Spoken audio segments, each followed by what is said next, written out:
Hi everyone, happy May 1st, 2025. It's my birthday, and we're going to start the SK the Poet channel this way. This is going to be a place where I'll share some tips, some excitement, some passion for the lyrical word, and all kinds of linguistic play, and we'll grow from there.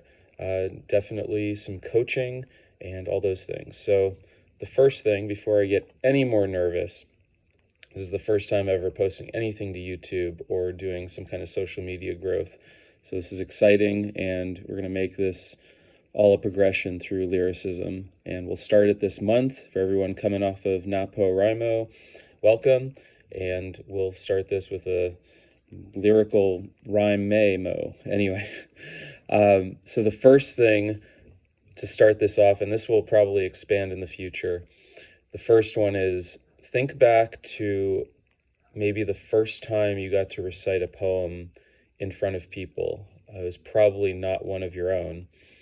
One of the great places that all artists seem to start at is imitation, and that is kind of who we are as human beings, and it's a beautiful thing. So the first I remember, I don't know what I was doing in preschool, kindergarten, first grade, what was going on lyrically. I know I was reading, but I do remember when I moved to a new school between first and second grade, one of the first things we got to do in second grade was, for the open house in the fall, we recited poems for our parents and everybody that came by to kind of look at us, kind of like performing little children's zoo animals almost, but parents do a lot of work to raise us, so we get to do a little performance, and I guess we're naturally performative as human beings, especially as kids, right? So the first poem I remember being tasked with, and I feel very fortunate to have been assigned this. I don't even know if I knew that the poet's name was Christina Rossetti at the time, or Rossetti. I've done some research on her since then. Apparently a very famous poet of the Victorian age, so tells where some influences on my life and all those things. And the poem went like this. It was called Clouds. White sheep on a blue hill.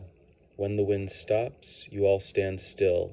When the wind blows, you walk away slow. White sheep, where do you go? And the intonation is definitely different than it was in second grade, but I remember reciting that with a lot of joy. So as we journey through our own writing process, and that's definitely what I'm called to be here, is to help people on their lyrical journeys, share all the lyrical journeys I've been on, and much more, and make that into something, despite what noise may be outside. Everything, all performance is improvisation. Anyway, before this gets too long for YouTube and everybody's attention span, what does this poem mean to you? This is what I'd love to see in the comments. When I first did this, I just took it at faith. I had this image of an idyllic pastel photo of sheep moving along a steep green hill and clouds moving through the sky, and I guess the hill might have been blue because the sky looks blue. Anyway, this adds a lot of questions to it, as great poetry does.